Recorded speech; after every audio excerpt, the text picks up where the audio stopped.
My name is Henry Manne. I'm one of the founders of the field of law and economics. At least I was so called by the American Law and Economics Association, which said there were 4 founders. But I have more claim than that. I was there from the very, very beginning, and my entire life has been occupied with law and economics. I majored in economics in college and had a professor who said he thought maybe the University of Chicago Law School would be a good place for me because there was an economist on the faculty there. He told me his name. It was a man named Aaron Director. I just heard Director and thought that was some office they had at the University of Chicago. But his name was actually Director. He was, in a sense, really the founder of law and economics. There's an interesting long story of how he came to be there, but the important thing is that after he arrived in the law school, he began reading antitrust cases. Now, that was a natural thing for an economist to do because antitrust was the one field that both lawyers and economists dealt with. This was in the right after World War II, the late 1940s. And as he looked at those cases, he did something very interesting, but historically profoundly important. He told people around him, he said, you know, there's something very strange about these cases. He says, the facts don't match what the judge says is the analysis of those facts. In other words, what he was saying was the economics was very bad, very poor. Out of that grew a very famous development for a long time called University of Chicago Antitrust Economics, still occasionally referred to as that. But more important, Director influenced people around him who began to look at other fields of law besides antitrust and think, well, maybe there's something here that economics can add to as well. That happened almost precisely, began when I entered the law school, and by the time I left, we were thoroughly imbued with economic analysis. It was very, very primitive. There was no such concept as law and economics. We just thought this was something that might be interesting to do. I started teaching and began doing what I call economic analysis of the corporation law field, a field that had lain moribund for a long time. And that sort of livened things up, but that didn't catch on. That did not become law and economics. In law schools of the day, this is in the 1950s, the big fields, subjects that had status, that had more prestige in the academe than the corporation field, were fields like contracts and torts. And it wasn't until somebody at the University of Chicago and someone else at Yale began writing on the economics of torts that the idea began to catch on with people outside the University of Chicago that maybe there was something interesting and different here.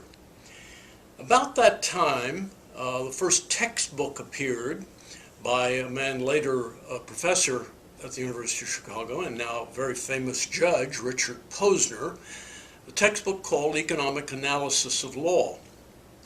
It demonstrated that you could say something economically significant about every area of law. That was very striking news. No one thought anything like that was true. There had been, prior to this, no real intellectual treatment of law in this sense, nothing as rigorous in its analysis as economics. About the same time, I started a program to teach economics to law professors. That eventually became the Law and Economics Center, first at the University of Miami and eventually at George Mason University. We had, I think, eventually over 600, maybe nearly 700 law professors went through that program.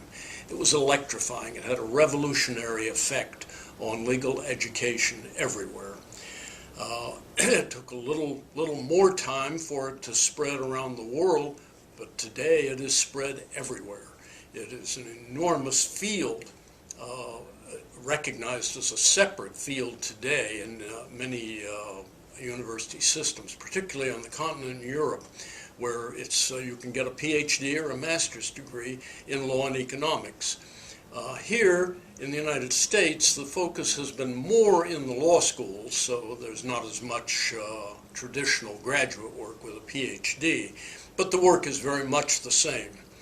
There are, I'd say, I'm estimating, I would guess conservatively, at least 30 journals in the world now devoted exclusively to law and economics topics. If you look at, say, Amazon or Google on the internet, you'll see that today there are probably, conservatively, I would guess, 200 books, comprehensive books in law and economics or in specific fields of law. All of that in my lifetime.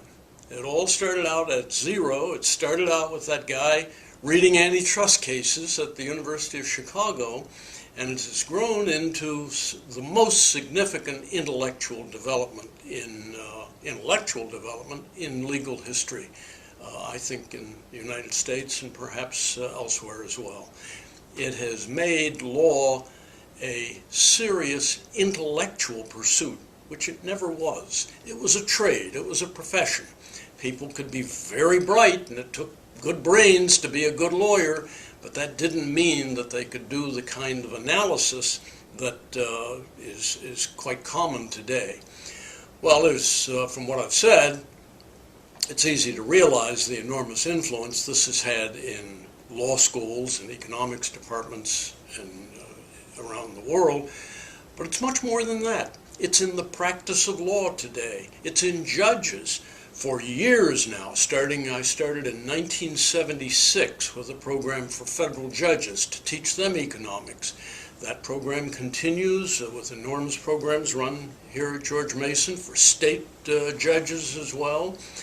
It's very difficult as the new generation of maturing lawyers comes online. They've all had some economics in law school. I don't believe there's a law school of any significance anywhere in the world today that doesn't teach law and economics. You have to. Otherwise, law is just too intellectually vacuous. There's just nothing to it. So it's an enormous success. It's been a fascination for me all my life, and I've been very proud to be a part of it. Thank you.